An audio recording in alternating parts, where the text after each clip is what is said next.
L'année dernière, j'ai eu l'opportunité d'aller travailler en Jordanie sur un camp de réfugiés syriens où la Croix-Rouge tenait un hôpital.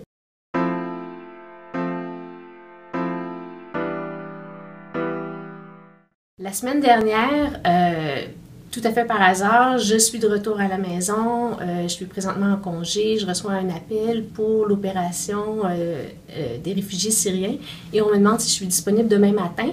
On a besoin d'aide pour l'opération. Donc très tôt, j'arrive, je rencontre les gens, je suis accompagnée d'un traducteur évidemment parce que malheureusement je ne parle pas arabe.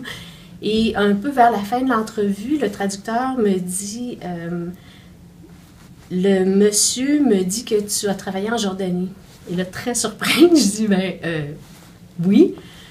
Puis je porte un peu plus attention parce que j'étais un peu distraite par l'entrevue un peu plus tôt et je reconnais le monsieur.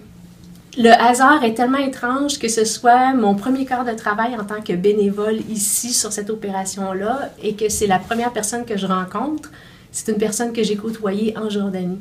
Donc, j'ai trouvé l'histoire absolument extraordinaire, même plutôt incroyable. Je devais me pincer un peu pour réaliser que c'était vraiment ce qui était en train d'arriver.